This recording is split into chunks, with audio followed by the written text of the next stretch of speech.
Bonjour, bienvenue sur... Pardon. Oh non, c'est pas possible. Bienvenue, tout simplement. J'ai fait tomber mon micro, il est recouvert de feuilles.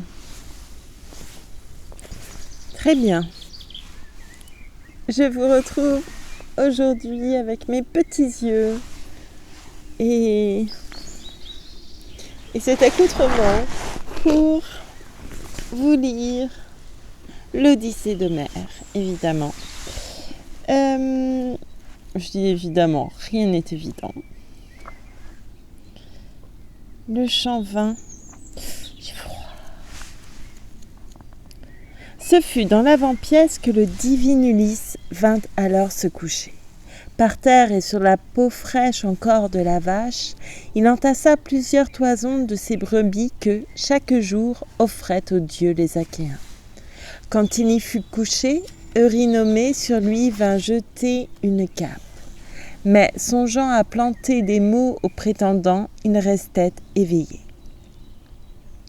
De la salle, il voyait s'échapper les servantes qui, chez les prétendants allant à leurs amours, s'excitaient l'une l'autre au plaisir et au rire.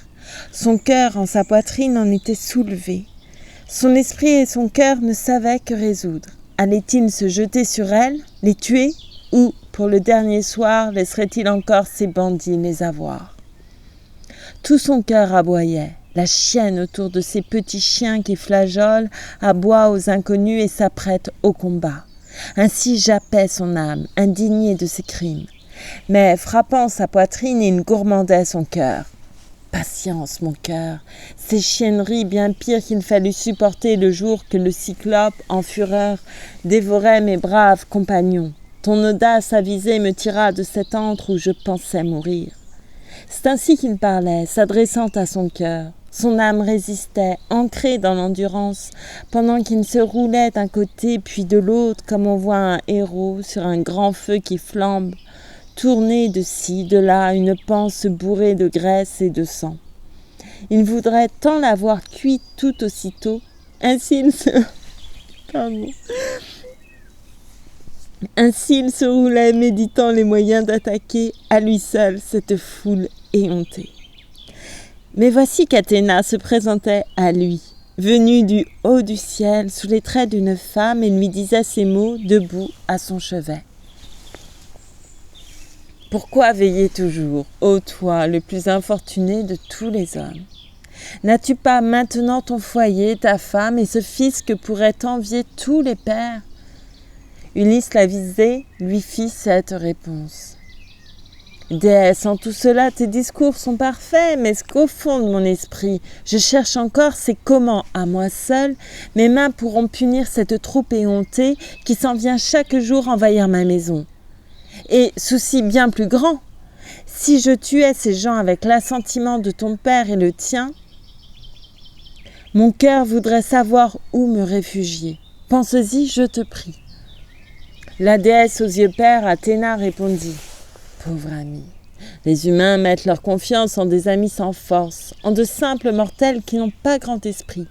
Ne suis-je pas déesse ? Toujours à tes côtés, je veillerai sur toi dans toutes tes épreuves et, pour te parler net, 50 bataillons de ces pauvres mortels pourraient nous entourer de leur cercle de mort. C'est encore en tes mains que passeraient leurs bœufs et leurs grasses brebis. Allons, que le sommeil te prenne toi aussi. Rester toute la nuit aux aguets, sans dormir, c'est encore une gêne. Tes mots sont à leur terme. À ces mots, lui versant le sommeil aux paupières, cette toute divine remonta sur l'Olympe. Ulysse alors fut pris du sommeil, qui détend les soucis et les membres. Mais voici que, là-haut, sa femme s'éveillait et le cœur soucieux s'asseyait pour pleurer sur sa couche moelleuse.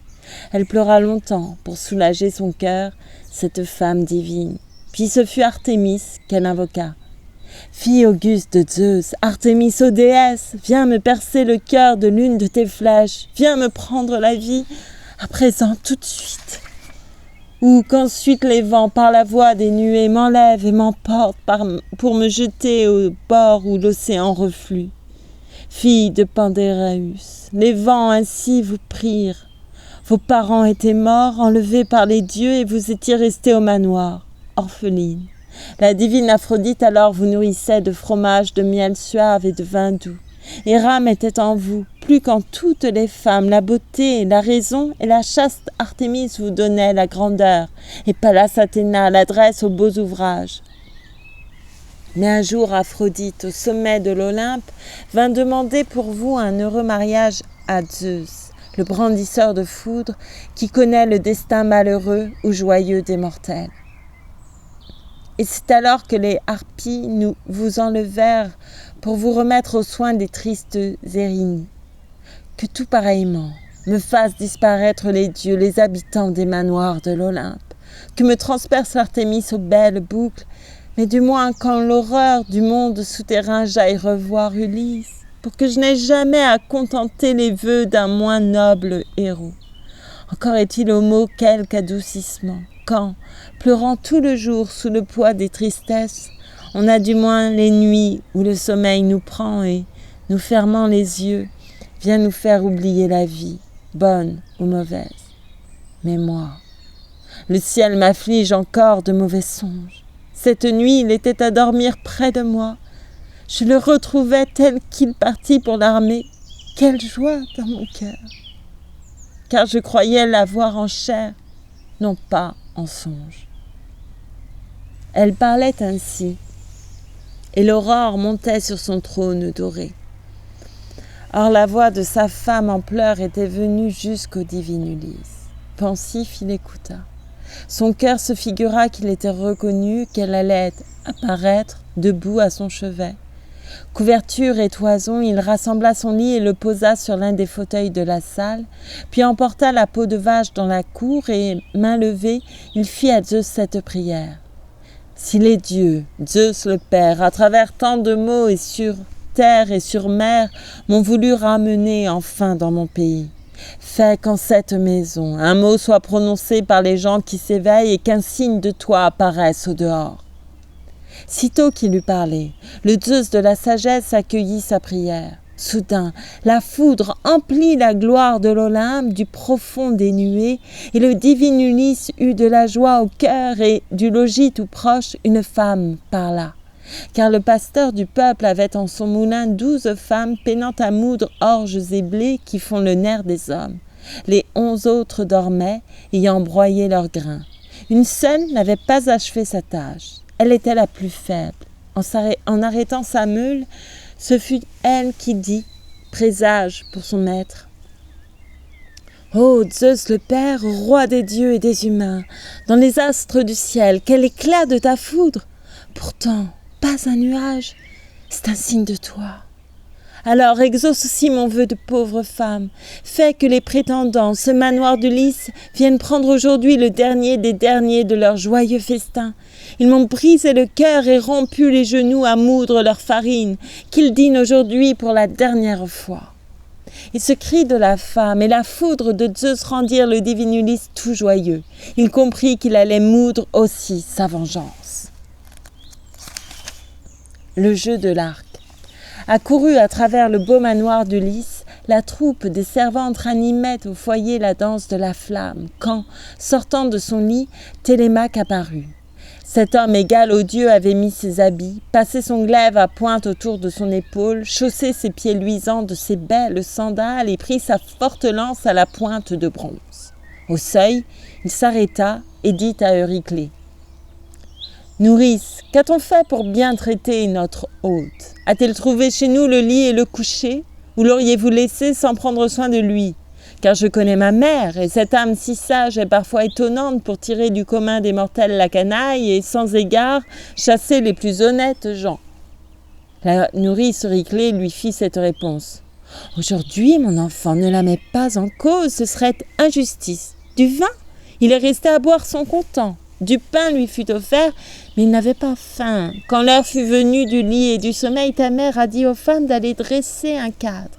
Mais il est si maudit du sort, si misérable, que pour dormir, il n'a voulu ni lit ni drap. Il n'a pris que la peau fraîche encore de la vache et des peaux de mouton. pour se coucher dans l'avant-pièce où nous l'avons recouvert d'une cape. Sur ces mots d'Euryclée, Télémaque s'enfuit à travers la grande salle, lance en main, avec 2 lévriers à sa suite, rejoindre à l'agora les Achéens guettrés. Mais la divine vieille appelait les servantes, Euryclée, fille d'Ops, le fils de Pisénor. « Allons vite à l'ouvrage, qu'on balaie le logis, qu'on l'arrose et qu'on mette sur les fauteuils ouvrés la pourpre des tapis. Que d'autres, à l'éponge, essuient toutes les tables, puis nettoient le cratère et, dans leur double fond, les coupes en métal. Mais vous, à la fontaine, allez chercher de l'eau et rentrez au plus vite. Nos prétendants ne vont pas tarder à venir. Ils seront là de grand matin. C'est fête en ville. » Elle dit, à sa voix, les femmes obéirent. Pendant que 20 allaient à la fontaine noire, les autres s'empressaient au travail dans les salles. On vit alors entrer les fougueux prétendants. Tout de suite, ils se mirent à bien fendre le bois. Puis on vit revenir de la source les femmes. Puis survint le porcher, poussant 3 cochons gras, l'honneur de son troupeau, que dans la belle enceinte, il laissa pâturer. Mais lui s'en vint tout droit complimenter Ulysse. « Est-ce d'un meilleur œil que l'on te voit ici, notre hôte? Ou gardent-ils leur façon insolente ?» Ulysse l'avisé lui fit cette réponse. « Mais puissent les dieux punir leur infamie. Quelles impiétés trament ces bandits-là, sans ombre de pudeur, dans la maison d'un autre. » Pendant qu'ils échangeaient ces paroles entre eux, survint Mélentéus, le maître chevrier, avec la fine fleur de ses hardes de chèvre, repas des prétendants. 2 bergers le suivaient. Sous le porche sonore, il attacha ses bêtes et, s'approchant d'Ulysse, il lui dit en raillant. « L'étranger est toujours là pour quêter dans la salle et gêner les convives. Quand prendras-tu la porte ? Décidément, je vois qu'avant de nous quitter, nos bras se tâteront. De la mendicité, tu dépasses les bornes. Il est ailleurs ici des festins d'Achéens. Il est ailleurs qu'ici des festins d'Achéens. » Ulysse l'avisé resta sans rien répondre, muet, branlant la tête et roulant la vengeance au gouffre de son cœur. En 3e survint alors Philoétios, commandeur des bouviers. Il arrivait du bac qui passe chaque jour les gens qui se présentent. Il avait amené une vache stérile avec des chèvres grasses. Sous le porche sonore, il attacha ses bêtes et, s'approchant de mai, lui fit cette demande. « Porcher, quel est cet hôte? C'est dans notre maison un nouvel arrivant. De quel peuple, chez nous, peut-il se réclamer? A-t-il ici ou la famille et héritage? A-t-il ici ou là famille et héritage? Le pauvre homme. Il a l'air d'un vrai roi, d'un grand chef. Comme à rouler le monde, les dieux brisent un homme et nous filent des mots, même quand on est roi. » Puis, s'approchant d'Ulysse, il lui fit un salut de la main et lui dit ces paroles ailées. « Salut, père étranger, que puisse la fortune un jour te revenir. Aujourd'hui, je te vois en proie à tant de maux. Ah, Zeus, le père, est-il parmi les autres dieux plus terribles que toi, sans pitié des mortels que pourtant tu fis naître, tu les jettes en proie au pire des souffrances. Une sueur m'a pris. Une sueur m'a pris quand je t'ai vu, notre hôte, et mes yeux ont pleuré au souvenir d'Ulysse, car je le vois couvert de semblables haillons et courant par le monde. S'il vit, s'il voit encore... » Vous voulez que je me décale pour prendre des photos? Ah bah non, mais si vous voulez... Non? Non, ne vous inquiétez pas. D'accord.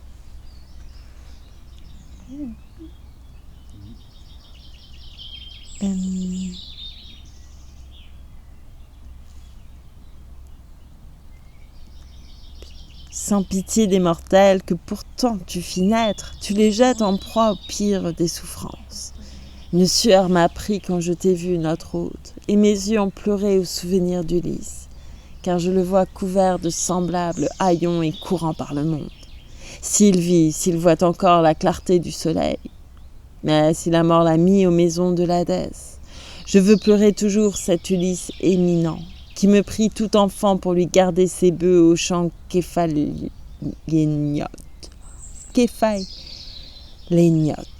Maintenant, son troupeau ne peut plus se compter. Jamais homme ne vit croître pareillement ses bœufs au large front. Mais sur l'ordre d'intrus, je dois les amener ici pour qu'on les mange.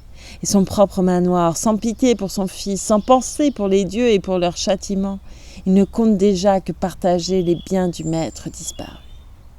Aussi, dans ma poitrine, mon cœur tourne et retourne un projet. Le voici. Du vivant de son fils, je trouverais très mal d'aller avec mes bœufs dans un autre pays, chez les gens d'autres langues, mais qu'il est plus cruel de rester à souffrir auprès des bœufs d'autrui. Ah oui, depuis longtemps je me serais enfui chez un autre grand roi, car il se passe ici des faits intolérables. Mais je pense toujours à notre pauvre maître. S'il pouvait revenir et balayer d'ici les seigneurs prétendants.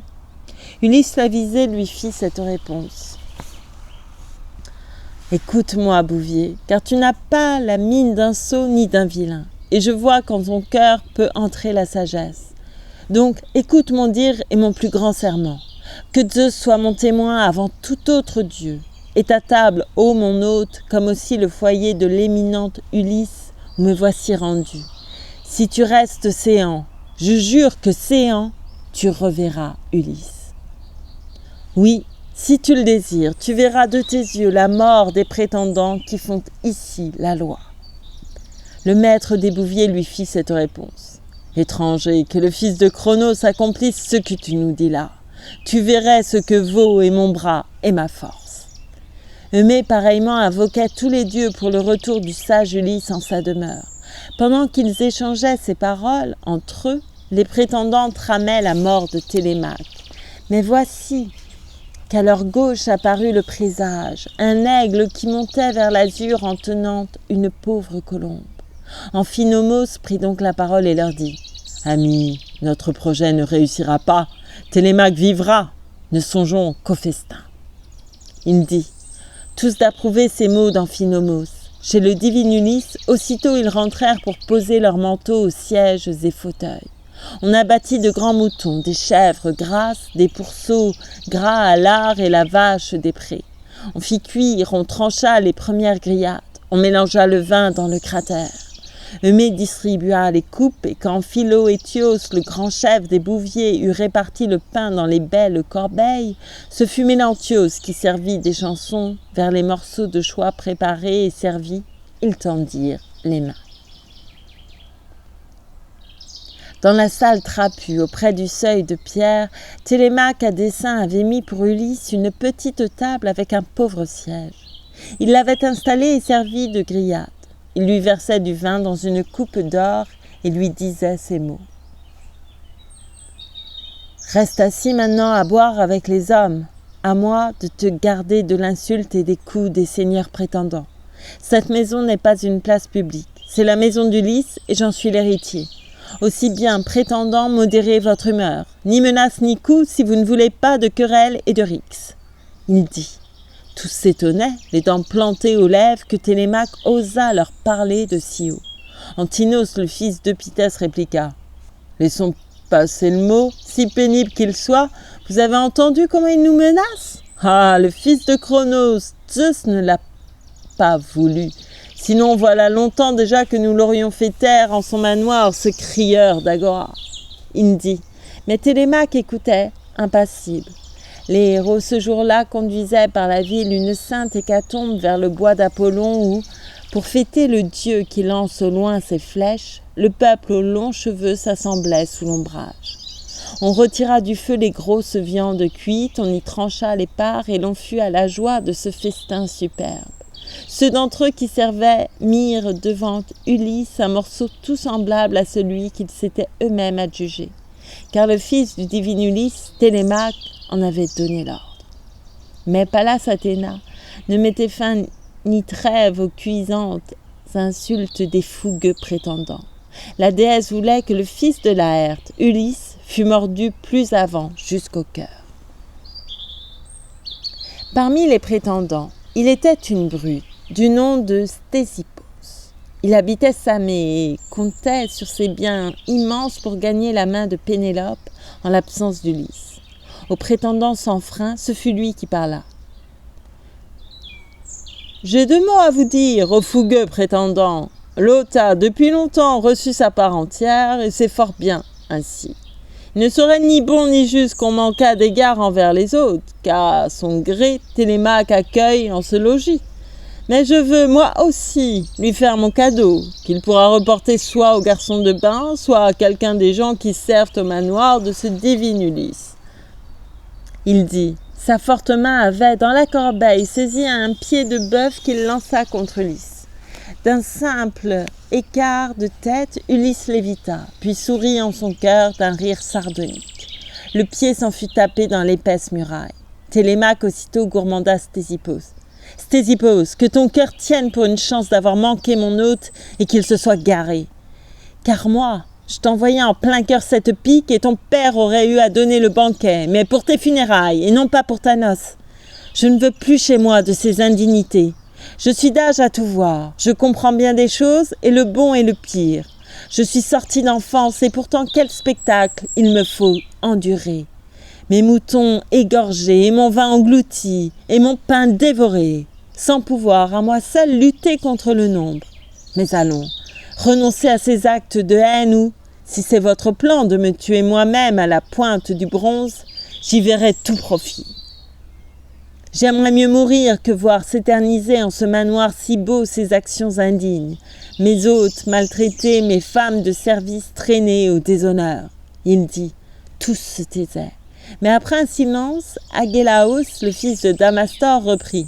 « Amis, quand on vous dit des choses aussi justes, à quoi bon riposter en paroles de haine? Cessez de maltraiter de cette hôte et tous ceux, qui servent au logis de ce divin Ulysse. Mais veux-tu, Télémaque, un conseil d'amitié pour ta mère et pour toi? Je voudrais que votre âme à tous deux l'agréât. Tant qu'un espoir restait au fond de votre cœur de voir en sa maison rentrer le sage Ulysse, nul ne trouvait mauvais que ta mère attendît et nous retint chez toi. C'était le bon parti, il pouvait revenir, reparaître au logis.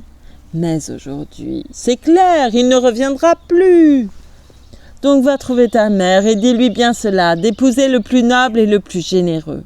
Alors, mangeant, buvant, tu jouiras en paix de tout ton héritage pendant qu'elle aura soin de la maison d'un autre. Posément, Télémaque le regarda et dit « Par Zeus, Agélaos, et par les mots d'un père qui, loin de notre Ithaque, est mort ou vit errant. Ce n'est pas moi qui fais traîner ce mariage. À ma mère, je dis d'épouser qui lui plaît et veut lui faire encore tous les cadeaux du monde. Mais comment la chasser contre sa volonté ? Dire un mot qui la force à quitter ce logis? Ah non, le ciel m'en garde. » Télémaque parlait, mais Pallas Athéna, égarant leur raison, les fit tous éclater d'un rire inextinguible. Leurs mâchoires riaient sans qu'ils sussent pourquoi. Les viandes qu'ils mangeaient se mettaient à saigner. Ils voulaient sangloter, les yeux emplis de larmes. Alors Théoclymène, au visage de Dieu, « Pauvres gens, à quel mal êtes-vous donc en proie ? De la tête aux genoux, la nuit vous enveloppe. Elle noie vos visages sous vos sanglots ardents, vos joues fondent en larmes. Je vois le sang couler au mur, aux belles niches, et voici que l'auvent se remplit de fantômes. Ils emplissent la cour, ils s'en vont du côté du nord-roi, à l'Érèbe. Dans les cieux, le soleil s'éteint, et la nuée de mort recouvre tout. » Il dit, un joyeux rire accueillit ces paroles, et le fils de Polybe, Eurymaque, reprit. Cet hôte fraîchement débarqué n'est qu'un fou. Guidez-le, jeunes gens, vers la porte, au plus vite, qu'il aille à l'agora voir s'il fait nuit ici. Alors Théoclymène, au visage de Dieu, Eurymaque, je n'ai que faire de tes guides. J'ai mes 2 yeux, mes oreilles, mes 2 pieds. Ma tête est bien solide et mon esprit très sain. Avec eux, je m'en vais. Car je vois arriver le malheur sur vos têtes, et nul n'échappera, nul ne s'en tirera parmi vous, prétendants, qui maltraitez les gens et tramez vos forfaits chez ce divin Ulysse. Et le divin, sortant du grand corps de logis, s'en fut chez Piraeos, qui lui fit bon accueil. Mais tous les prétendants, se regardant l'un l'autre, taquinaient Télémaque et riaient de ses hôtes. Un de ces jeunes fats s'en allait répétant.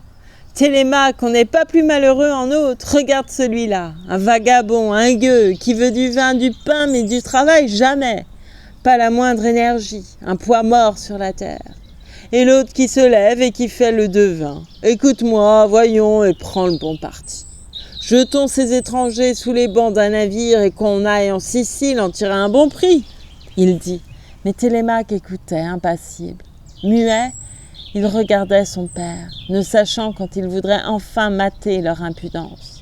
Or, la fille d'Icare, la sage Pénélope, assise en l'embrasure sur sa riche escabelle, écoutait les propos de tous et de chacun, et c'était dans la salle un plantureux festin, tout de joie et de rire, pour lequel ils avaient immolé tant de bêtes. Encore quelques instants et le souper qu'allait leur servir la déesse et le vaillant héros n'aurait pas son pareil pour le manque de charme. Mais c'est d'eux, les premiers, qu'était parti le crime.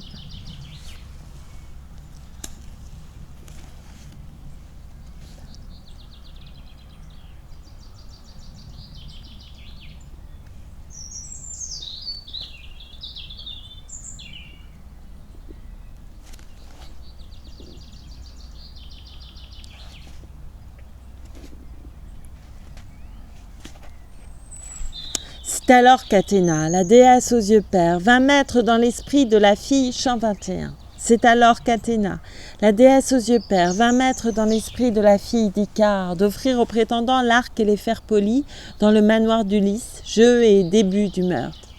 Par le haut escalier, la sage Pénélope descendit de sa chambre. Sa forte main tenait la belle clé de bronze à la courbe savante, à la poignée d'ivoire. Avec ses chambrières, elle alla tout au fond du trésor où le maître déposait ses joyaux avec son or, son bronze et ses fers travaillés. Là se trouvait aussi l'arc à brusque détente et le carquois de flèches, tout rempli de ses traits, d'où viendraient tant de pleurs. C'est en Lacédémone, un jour qu'en un voyage, Ulysse avait reçu ses présents d'Iphitos, l'un des fils d'Eurytos, semblable aux immortels. Tous deux, en Messénie, ils s'étaient rencontrés chez le sage Orsiloque. Ulysse y réclamait la dette que ce peuple avait envers le sien, car des Messéniens sur leurs vaisseaux à rames avaient aux gens d'Ithaque volé 300 moutons ainsi que leurs bergers. C'est comme ambassadeur, quoique tout jeune encore, qu'Ulysse était parti pour ce lointain voyage, député par son père et les autres doyens. Or, Iphitos cherchait ses cavales perdues, 12 mères juments et leurs mulets, sous elle en âge de travail. Elle devait, hélas, causer un jour sa perte, quand il irait trouver l'homme au cœur énergique, l'auteur des grands travaux, Héraclès, fils de Zeus. En sa propre maison, sans redouter les dieux, sans respecter la table, où il l'avait reçu, où il allait l'abattre, Héraclès, l'insensé, devait tuer cette hôte pour prendre en son manoir les juments aux pieds durs. C'est elle qu'Iphitos cherchait en Messénie quand, rencontrant Ulysse, il lui donna cet arc que le grand Eurytos jadis avait porté et qu'il avait laissé en mourant à son fils dans sa haute demeure. En retour, Iphitos avait reçu d'Ulysse une lance robuste avec un glaive à pointe. Ce jour avait fait d'eux les plus unis des autres. S'ils n'avaient pas connu la table l'un de l'autre, c'est que le fils de Zeus auparavant tua Iphitos, l'Eurytide, cet émule des dieux. Or, jamais le divin Ulysse n'emportait le cadeau d'Iphitos, quand, sur les noirs vaisseaux, il partait pour la guerre. Il gardait au manoir ce souvenir d'un hôte et ne l'avait jamais porté que dans son île. Elle allait au trésor, cette femme divine. Elle était arrivée au seuil en bois de chêne que l'artisan jadis en maître avait poli et dressé au cordeau. Il en avait aussi ajusté les montants et les portes brillantes. Aussitôt détachée la courroie du corbeau, Pénélope au panneau introduisit la clé, fit jouer les verrous et poussa devant elle. Comme meugle un taureau pâturant dans les prés, le beau battant mugit sous le choc de la clé et la porte tourna. Pénélope monta sur une planche haute où les coffres dressés renfermaient les habits couchés dans les parfums. Pénélope étendit la main et décrocha l'arc avec le fourreau brillant qui l'entourait. Puis, s'asseyant et les prenant sur ses genoux et pleurant à grands cris, la reine dégaina du fourreau l'arc du maître et son cœur se reput de pleurs et de sanglots. Enfin, dans la grande salle, elle revint auprès des nobles prétendants, ayant dans une main l'arc à brusque détente, dans l'autre le carquois tout rempli de ces traits d'où viendraient tant de pleurs. Ces femmes la suivaient, portant le coffre au fer si nombreux et au bronze dont joutait ce grand roi. Elle apparut alors devant les prétendants, cette femme divine, et, debout au montant de l'épaisse embrasure, ramenant sur ses joues ses voiles éclatants, debout à ses côtés veillaient les chambrières, elle prit aussitôt la parole et leur dit « Écoutez, prétendants fougueux, qui chaque jour fondez sur ce logis pour y manger et boire les vivres d'un héros parti depuis longtemps. Vous n'avez pu trouver d'autre excuse à vos actes que votre ambition de me prendre pour femme. Eh bien, ô prétendants, voici pour vous l'épreuve. Ô prétendants, voici pour vous l'épreuve. »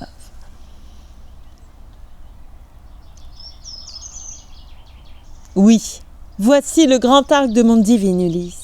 S'il est ici quelqu'un dont les mains, sans effort, puissent tendre la corde et, dans les 12 haches, envoyer une flèche, c'est lui que je suivrai.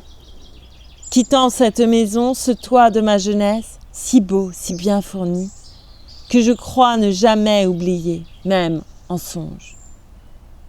Elle dit et donna l'ordre au divin Porcher d'offrir aux prétendants l'arc et les fers polis.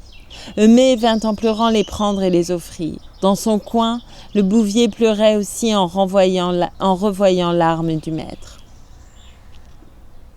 Alors Antinos se mit à le tancer. Ah, les sots campagnards pensant au jour le jour. Ah, couple de malheur, pourquoi verser des larmes et troubler en son sein le cœur de cette femme? Vous savez les tourments où la plonge déjà la perte de l'époux.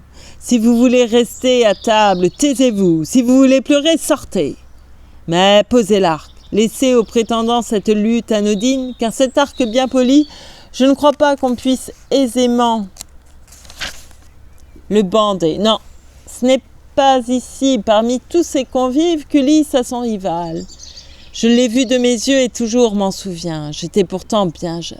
Il me disait bien qu'au cœur, il garda l'espérance de pouvoir tendre l'arc et traverser les fers. Mais c'est lui le premier qui goûterait des flèches envoyées par la main de l'éminente Ulysse, qu'à cette heure, assis en son manoir, il raillait en excitant les autres. Sa force et sainteté, Télémaque leur dit « Ah, misère, c'est Zeus, c'est le fils de Cronos qui me trouble l'esprit. Ma mère, cette femme à l'esprit de sagesse, me prévient qu'elle va quitter cette maison pour suivre un autre époux, et je ris et, d'un cœur léger, me divertis. Mais allons, prétendant, vous avez vu le prix, est-il femme pareille en terre achéenne, dans la sainte Pylos, dans Argos, dans Mycène ou même en notre Ithaque et sur ce continent dont la côte noircit? Mais vous le savez bien, pourquoi vanter ma mère? Allons, pas de prétexte. Avancez sans retard et montrez-nous comment on peut bander cet arc, car je veux essayer moi aussi de le tendre. Si je puis le bander et traverser les fers, alors plus de tristesse. Ma mère vénérée gardera ce manoir sans aller chez un autre et sans me quitter, moi qui serai désormais l'émule de mon père en ses plus beaux concours. Il dit et, son manteau de pourpre rejeté, il se dressa d'un bond, ôta le glaive à pointe pendue à son épaule et, pour planter les haches, vint tracer au cordeau et creuser un fossé dont il butait la terre autour de chaque manche. Pour tous les Achéens, ce fut une surprise de le voir disposer si bellement ses haches, dont jusqu'ici pourtant ses yeux ne savaient rien. Puis, montant sur le seuil, debout, il fit l'essai. 3 fois pour bander l'arc, il ébranla la corde. 3 fois, il dut lâcher, malgré tout son espoir de pouvoir tendre l'arc et traverser les fers. Il s'y reprit encore, et peut-être allait-il réussir cette fois quand Ulysse, d'un signe, arrêta son effort. Sa force et sainteté, Télémaque leur dit « Ah, misère, en ma vie serais-je faible et lâche? Suis-je trop jeune encore pour compter sur mon bras et mettre à la raison qui voudrait m'outrager? Mais puisque votre bras est plus fort que le mien, essayez cet arc. Poursuivons le concours. » Il dit, et sur le sol, ayant déposé l'arc, il l'appuya au bois des panneaux joints et lisses, coucha la flèche ailée sur le joli corbeau, puis reprit le fauteuil qu'il venait de quitter. Antinos, le fils de Pitthès, dit aux autres: « De la gauche à la droite, allons, que nos amis viennent tous à la file, en commençant du même bout que les chansons. » Tous ayant approuvé ces mots d'Antinos, ce fut le fils d'Oénops, Lyodès l'Aruspice, qui s'en vint le premier. Son siège était au coin, tout près du beau cratère. Seul, il avait horreur de leurs impiétés et leur montrait son blâme. Donc il prit le premier l'arc et la flèche ailée et, montant sur le seuil, debout, il fit l'essai, mais ne put tendre l'arc. Attiré sur la corde, il eut bientôt lassé ses blanches mains débiles. Il dit au prétendant: « Ami, ce n'est pas moi qui tendrai l'arc, allô, à d'autres. Mais cet arc va briser le cœur et la vie à plusieurs de vos princes. S'il est vrai que 100 fois mieux nous vaudrait mourir que vivre sans avoir enfin la récompense d'une si longue attente après tant de journées passées en ce manoir, s'il en est dont le cœur a pu former l'espoir d'épouser Pénélope, la compagne d'Ulysse, qu'il tâte de cet arc, qu'il le voie seulement, et nous verrons bientôt leurs cadeaux et leurs vœux s'en aller vers quelque autre achéenne au beau voile. Et quant à Pénélope, c'est ou le plus offrant ou l'élu du destin qui sera son époux. Il dit, et sur le sol, ayant déposé l'arc, il l'appuya au bois des panneaux joints et lisses, coucha la flèche ailée sur le joli corbeau, puis reprit le fauteuil qu'il venait de quitter. Alors Antinos se mit à danser.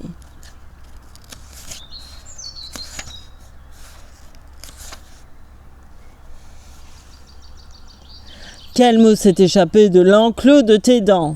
C'est un mot, Lyodès, terriblement cruel. J'enrage de l'entendre. Donc il faut que cet arc brise à bien des héros et le cœur et la vie, parce qu'un Lyodès n'a pas pu le bander. Si tu reçus le jour de ton auguste mère, ce n'est pas pour tirer de l'arc, lancer des flèches. Laisse un peu, tu vas voir nos braves prétendants. Il dit, et s'adressant au maître chevrier: Vite, Mélantéus, ranime-nous le feu, mets auprès du foyer une grande escabelle couverte de toison, puis va chercher dans la réserve un pain de suif pour que nos jeunes gens chauffent l'art et le graissent. Puis essayons cet arc. Achevons le concours. Il dit, et Mélantéus, ranimant aussitôt la danse de la flamme, apporta l'escabeau qu'il mit près du foyer, le couvrit de toison, puis fut chercher le pain de suif dans la réserve. Quand on eut chauffé l'arc, les jeunes essayèrent. Pas un ne le tendit. La force leur manquait et l'écart était grand. Parmi les prétendants, il ne resta bientôt, avec Antinos, que l'autre de leurs chefs, le divin Rimac. Leur valeur les mettait de beaucoup hors de pair. Or, s'étant concertés, Eumée et le Bouvier se décidaient ensemble à quitter le logis de leur maître divin. Derrière eux, le divin Ulysse se leva, sortit de la maison, et déjà, de la cour, il franchissait les portes, quand il les appela doucement et leur dit: « Bouvier, et toi, porcher, puis-je vous dire un mot? Vaudrait-il mieux me taire? J'obéis à mon cœur et je parle. Voyons. Seriez-vous en humeur de lutter pour Ulysse si jamais il rentrait, si tout à coup le ciel le ramenait ici? De lui, des prétendants auxquels irait votre aide? Répondez, n'écoutez que vos cœurs et vos âmes. » Le maître des Bouviers aussitôt répondit: « Puisses-tu, Zeus le Père, accorder à nos vœux que le maître revienne, que le ciel nous le rende? Tu verrais ce que vaut et mon bras et ma force. » Eumée pareillement invoquait tous les dieux pour le retour du sage Ulysse en sa demeure. Quand il fut bien certain de connaître leur cœur, Ulysse, reprenant la parole, leur dit: « Eh bien, il est ici, regardez-le, c'est moi. Après 20 ans, je rentre au pays de mes pères. De tous mes serviteurs, c'est vous seul que je vois, après tant de traverses. Souhaitez mon retour. Du moins, de tous les autres, n'ai-je pas entendu un vœu pour ma rentrée. Aussi je vais vous dire en toute vérité ce que je compte faire.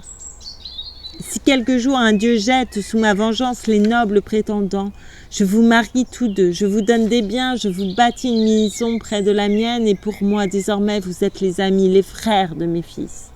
Mais tenez, s'il vous faut une marque certaine, vos cœurs, sans plus douter, pourront me reconnaître. C'est la plaie que jadis de sa blanche défense me fit un sanglier, lorsque j'étais allé avec les fils d'Autolycos sur le Parnasse. À ces mots, écartant ses haillons, il montra la grande cicatrice.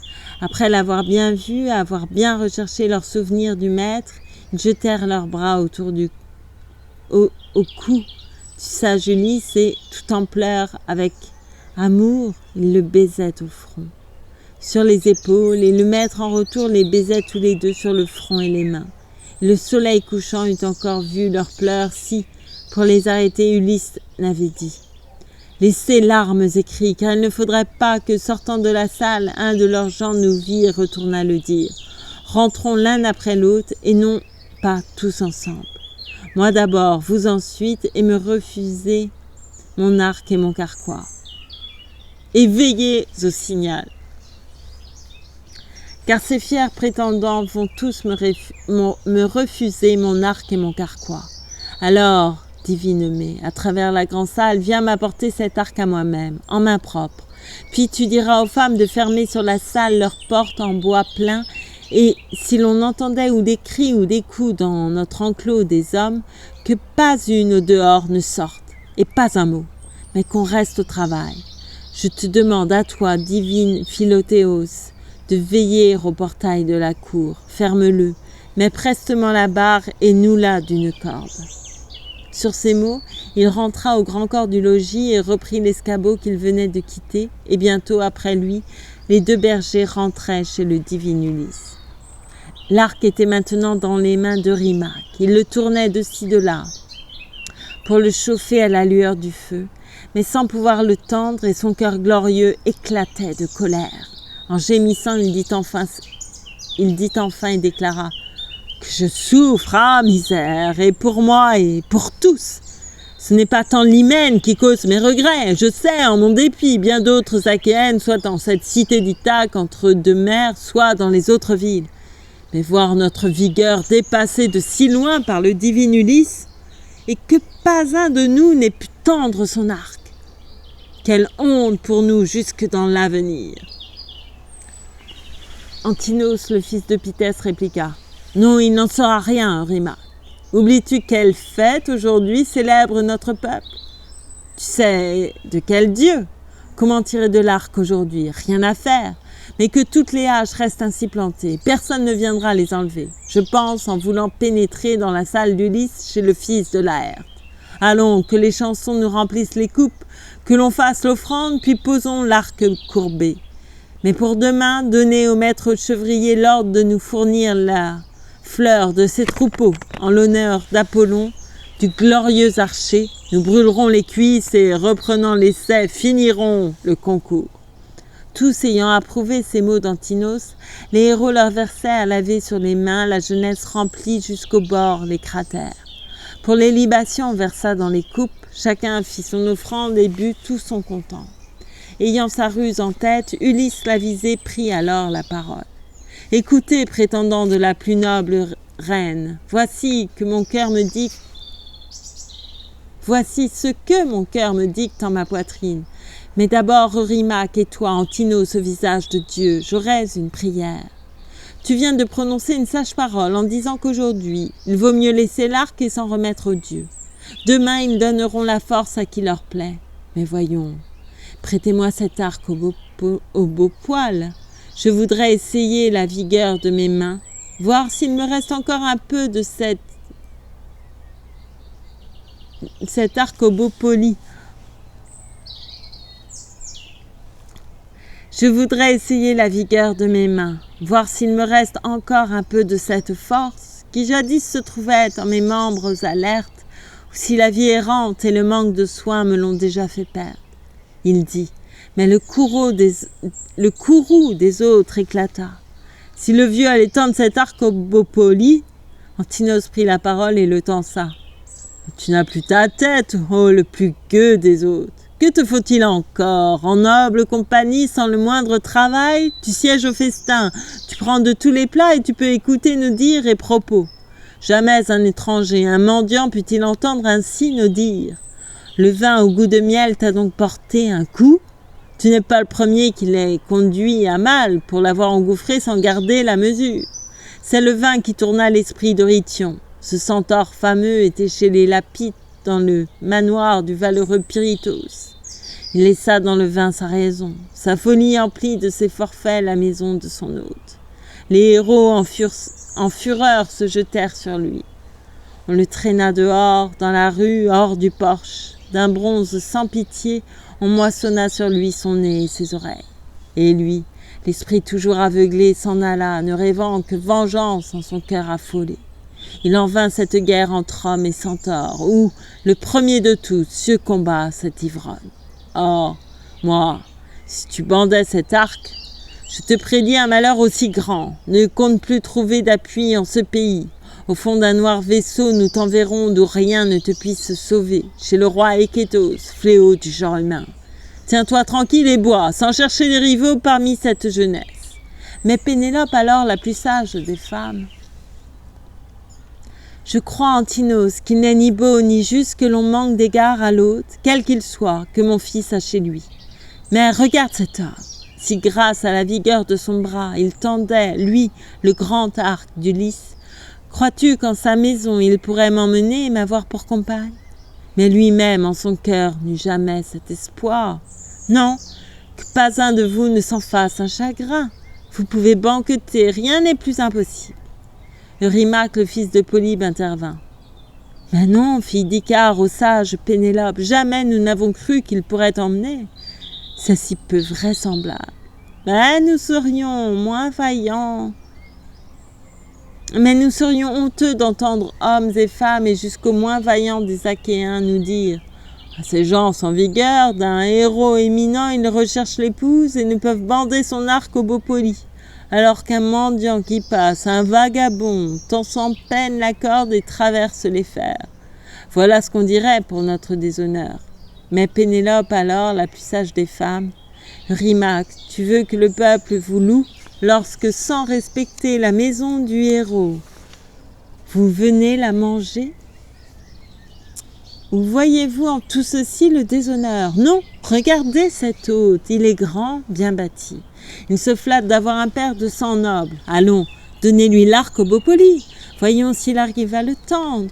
Pour moi, je vous le dis et vous verrez la chose. S'il tend l'arc, s'il obtient d'Apollon cette gloire, je lui donne les habits neufs, robes et manteaux, un épieu bien ferré pour écarter de lui et les chiens et les hommes, un glaive à 2 tranchants, les sandales aux pieds, et je le fais conduire en tel lieu que son cœur et son âme désirent. Posément, Télémaque la regarda et dit « Ma mère, sur cet arc, aucun autre Achéen, qu'il régisse en seigneur les monts de notre Ithaque ou les îles qu'on voit de l'Élide aux chevaux n'a le droit, comme moi, de prêt ou de refus, selon qu'il me convient. Personne ne pourra forcer ma volonté. Si même il me plaisait d'en faire le cadeau pour toujours, l'étranger emporterait cet arc. Mais rentre à la maison et reprends tes travaux, ta toile, ta quenouille. Ordonne à tes servantes de se remettre à l'œuvre, l'arc est affaire entre hommes. D'abord affaire à moi, qui suis maître séant. » Pénélope, en tremblant, regagna son étage, le cœur rempli des mots si sages de son fils, et lorsque, à son étage, elle fut remontée avec ses chambrières, elle y pleurait encore Ulysse, son époux, à l'heure où la déesse aux yeux pères, Athéna, vint jeter sur ses yeux le plus doux des sommeils. Le massacre. Or, le divin porcher, ayant pris l'arc courbé, le portait vers Ulysse. Mais tous les prétendants le huaient dans la salle. Un de ces jeunes fats s'en allait répétant « Misérable porcher, à qui donc t'en vas-tu porter cet arc courbé? Attends un peu, vieux fou!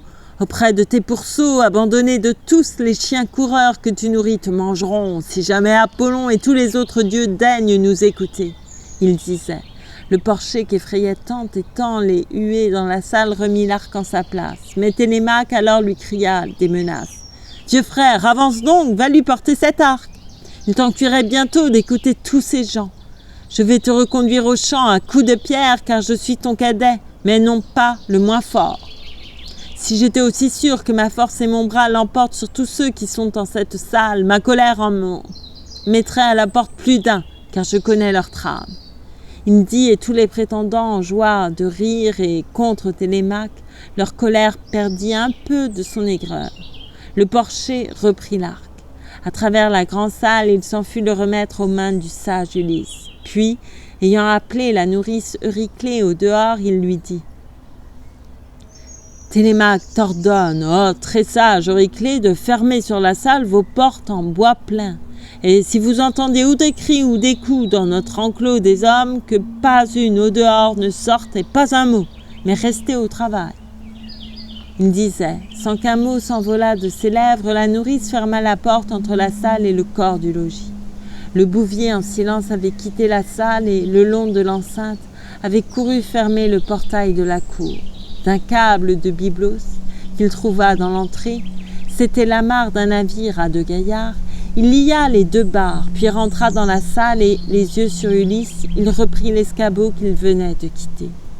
Ulysse tenait l'arc, le tournait, retournait, tâtant de ci, de là, et craignant que les vers n'eussent rongé la corne en l'absence du maître, et l'un des prétendants disait à son voisin « Voilà un connaisseur qui sait jouer de l'arc. Pour sûr, il a chez lui de pareils instruments où songe à s'en faire un. Voyez comme ce gueux vous le tourne et retourne dans ses mains misérables. » Mais un autre de ces jeunes fats s'écriait « Pour son plus grand profit qu'il réussisse en tout, comme il va réussir à nous bander cet arc. » Or, tandis qu'il parlait, Ulysse, la visée, finissait de tâter son grand arc, de tout voir.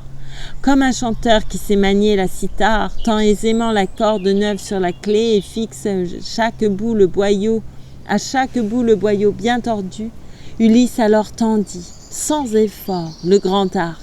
Puis sa main droite prit et fit vibrer la corde qui chanta belle et claire comme un cri d'hirondelle. Pour tous les prétendants, ce fut la grande angoisse. Ils changeaient de couleur quand, d'un grand coup de foudre, Zeus marqua ses arrêts. Le héros d'endurance en fut tout réjoui.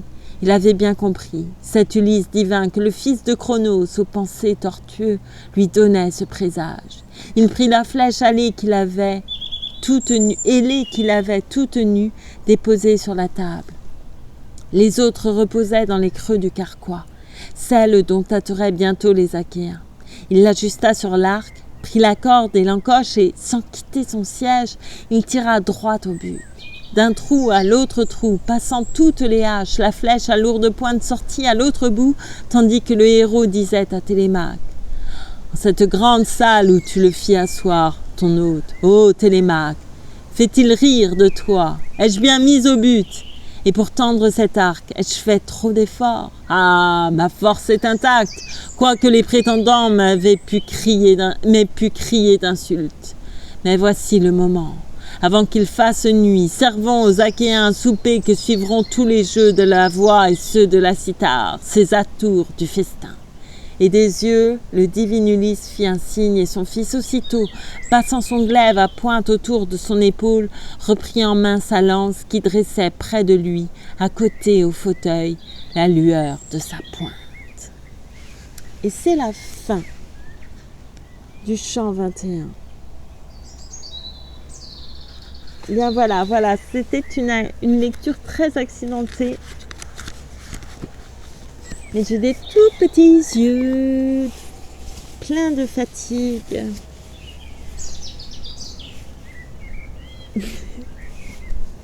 Pardon.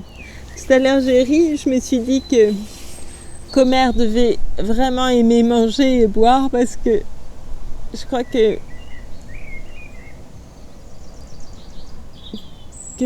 manger, boire et dormir l'emporte toujours sur... Enfin, c'est très important. Voilà, c'est tout.